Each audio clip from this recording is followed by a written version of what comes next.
क्या रीज़न हुआ जो 5 साल पहले क्विट कर दिया, और क्या रीज़न हुआ कि अपना ब्यूटी सैलून खोल लिया आपने? 10 साल रेगुलर किया बिना छुट्टी के, इसी तरह ही। फिर हालात इतने वर्स होते गए, जो हमारे कंपटीशन में लड़कियां थी, कॉम्पिटिटर्स थी, हम लोग काम करे थे बहुत ज़्यादा मेहनत करके, वही प्रैक्टिस के साथ, बिना प्रैक्टिस के कुछ नहीं होता। और हम सीखे हुए लोग थे, हमने सीख के ये काम किया, हम मुंह उठा के नहीं। आप समझती है कि एक कोई मखसूस ग्रुप है जिसने हाईजैक किया है थिएटर? नहीं, हर इंसान अपने अंदर एक पूरा ही ग्रुप है यहाँ पे। अच्छा। तो शायद मैं दूसरे लोगों का परफॉर्मेंस की बात नहीं कर रही, उनकी प्लानिंग्स का मुकाबला नहीं कर पा रही थी। मेरे नेचर उस तरह नहीं था, और मैं शायद वो थिएटर की लड़की नहीं थी, पर मुझे वहाँ पे फेम मिल गया, वहाँ पे काम मिल गया, फिर इतने अच्छे मुझे अपने सारे साथी फनकार मिल गए, मैं नहीं जा पाई। लेकिन कहीं ना कहीं मैं वहाँ की थी नहीं, तो फिर मुझे भी एक मौका मिला वहाँ से भागने का, और मैं भागी। लेकिन मैंने जब काम छोड़ा तो वो लोगों के लिए बहुत शॉकिंग न्यूज़ थी। जब इंसान अपने करियर की एक पीक पे होता है, जिसका वो वेट करता है कि मैं यहाँ पे आऊं किसी वक्त में, सबसे ऊपर मेरा नाम आए, सबसे ज्यादा मेरे पैसे हों, सबसे ज्यादा लोग मुझे देखने आए, जब वो टाइम था, उस वक्त मैंने क्विट किया। कोई रिग्रेट या कोई पछतावा कि नहीं मुझे अभी कोई 5-1 साल और खींच लेना चाहिए था, सो ब्लडी व्हाट, क्या फर्क पड़ता है? सीरियसली जरा भी नहीं, कोई पछतावा नहीं है। और खुशी होती है कि लोग इतने अच्छे तरह याद करते हैं कि ये फ्लॉप होके नहीं गई, ये अपने टॉप पे गई है। बड़ी अच्छी बात है। अगर काम छोड़ना ही है तो उरूज पे जाके। और फिर उसके बाद पार्लर। हाँ जी। ये ख्याल कैसे आया, वाई पार्लर ओनली? एक्चुअली सब समझते हैं कि मैंने बाद में सैलून बनाया। सैलून तब से है जब मैं 2 साल की थी, मेरी मदर का। अच्छा, ओके। मेरी मदर का, फिर सब सिस्टर्स का अलग अलग, इवन भाभी का भी। अच्छा। तो ये हमारा बहुत पुराना बिजनेस है। और शोबिज क्विट करने से पहले मेरा साथ साथ सैलून चल रहा था। बिल्कुल। लेकिन उसको पब्लिसिटी बाद में मैंने दी, उस पे काम ज्यादा बाद में किया, उसको फेम जरा बाद में मिला, इस वजह से ज्यादा नाम तो उनकी। आपने सीखा परफॉर्म करना? ये बताएं। ये एक ऐसा आर्ट है जो कि थोड़े दिनों में या एकदम नहीं सीख सकते आप। तो मैंने शोबिज ज्वाइन करने से 5 साल पहले से डांस सीखना शुरू किया था। और बड़े बड़े जो हमारे नाम है, जैसे सम्राट फैमिली है सारी, एक हमारे जो मेन टीचर थे भाई जी, खुर्शीद भाई। हाँ। लेकिन इतनी एनर्जी सरकार के हवाले नाल मशहूर सी कि रबड़ दे बने ने। रबड़ फ्लेक्सिबल बहुत। हाँ जी, वो बिल्कुल पौंच त्रौंच चौंच ने। हाँ, एनर्जी को दीदार साहब नु तय तू करके दराज से रख ले। सूटकेस में भी बंद कर सकते। दीदार क्या मतलब, इतनी जितनी आप फ्लेक्सिबल हैं, योगा भी करती थी या सिर्फ डांस प्रैक्टिस? नहीं, माशाल्लाह। नहीं, कोई एक्सरसाइज नहीं, कोई योगा नहीं, कुछ नहीं, कोई वर्कआउट नहीं, सिर्फ डांस। रबर की गुड़िया। और ये दिल्ली की प्रैक्टिस में और रियाजत में शामिल था? जी बिल्कुल, यही मैं आपको बता रही थी कि इतनी मेहनत करनी पड़ती थी हमें। एक शो चल रहा है हमारा और नेक्स्ट की हम प्रैक्टिस स्टार्ट कर देते थे। अच्छा, ओके। मतलब परफॉर्म भी करके आ रहे हैं और घर आके फिर प्रैक्टिस भी कर रहे हैं दोबारा। यहाँ वक्त हुआ है एक छोटे से वक्फे का, कहीं मत जाइएगा।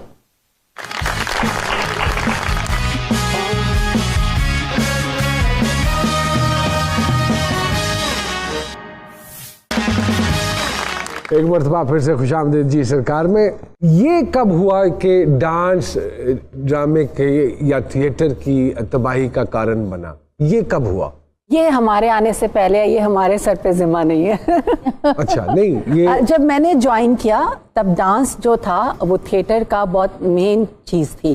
तब ये स्क्रिप्ट और ये कुछ भी नहीं था, ये मेरे आने से पहले चीजें हो चुकी थी। लेकिन फिर भी मैंने बहुत अच्छे लोगों के साथ काम किया, मुझे मौका मिला। सुहेल साहब के साथ मैंने काम किया, इनके साथ बहुत अच्छे अच्छे ड्रामे किए मैंने, तो मुझे मौका मिलता रहा बीच में। लेकिन चूंकि सब लोग जो चीज कर रहे थे तो फिर वही करनी थी, पैसे ही उस चीज के मिल रहे थे, फिर फेम भी उसी चीज में मिल गया। दीदार साहब, आपको लगता नहीं डांस अगर प्रॉपरली किया जाता और उसको कोई और रंग ना दिया जाता तो शायद सस्टेन कर जाता डांस इंडस्ट्री? उसमें कोई मैसेज भी दिया जा सकता? 100%। हमने बहुत सारी ऐसी परफॉर्मेंसेस की हैं जिनमें मैसेज होते थे, बहुत अच्छे अच्छे। मैंने लाइव बहुत ज्यादा परफॉर्म किया। मैसेज होता था, पैकेज होता था पूरा? पैकेज होता था पूरा, मतलब लाइव इंस्ट्रूमेंट रख के। किसी ने परफॉर्म नहीं किया, मैंने किया हुआ है। तो बहुत सारे ऐसे एक्सपेरिमेंट मैंने किए और हमेशा कामयाब रहे। और शायद इसी वजह से डांस में लोग ज्यादा मेरा नाम लेते हैं। तो दूसरे लोग डरते हैं एक्सपेरिमेंट करने से। अच्छा म्यूजिक मैंने इंट्रोड्यूस कराया, बुरे लिरिक्स वाले गाने मैं नहीं करती थी। आज भी मेरा कोई रिकॉर्ड निकाल के देखे, मेरे बुरे लिरिक्स वाले सॉन्ग नहीं होंगे। काफी कोशिश मैं अपने तौर पे करती रही, लेकिन एक इंसान क्या कर सकता है। क्या कर सकते? अगर जिन्नियां भी लड़कियां उड़ा रही हैं उन्होंने पूछिए भी कितो मुतासर है जी, वो नाम दीदार साहिबा का ही लेती हैं। नरगस या दीदार। हाँ जी बिल्कुल ऐसे ही है। बढ़ते इल्जाम आ रहे हैं। क्वींस हैं सर, क्वींस का इल्जाम नहीं आ रहे, क्रेडिट है, इल्जाम क्रेडिट नहीं गोज़ टू देम जी। जैसे अभी दीदार साहिबा कह रही थी, इसी तरह स्क्रिप्ट जुमानियत का शिकार हुआ।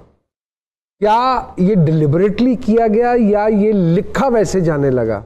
लिखा हुआ कभी भी नहीं ऐसा मिला। क्या पब्लिक डिमांड पे करते हैं आप? अच्छा नहीं, पब्लिक बिल्कुल मासूम होती है। हाँ। आप उसको अच्छा दिखाएंगे वो अच्छा देख लेंगे, बिल्कुल ठीक बात है। बुरा दिखाएंगे वो बुरा देख लेंगे। बिल्कुल। बात यह है कि कभी आज तक ये नहीं हुआ कि पब्लिक में से खड़ा होकर किसी ने कहा होगा ये क्या बकवास कर रहे हैं, ये बकवास बंद करें। बिल्कुल। हम ये सुनने नहीं आए, तो फिर वो सुनना ठीक है ना, वो सुन लेते हैं।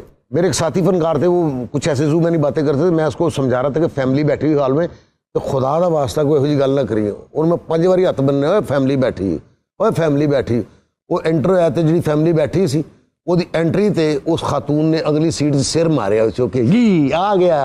अरे की अंदाजा लाइए, फैमिली इन्हीं बातों से बनी होगी फिर।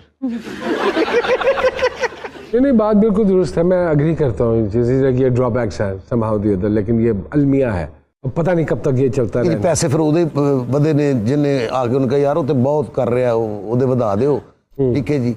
जिस डांस की तुसी गल कर रहे हो अगर उन्हें उस तरह का किया ਉਹਦਾ पता ही नहीं कित्थों आई है।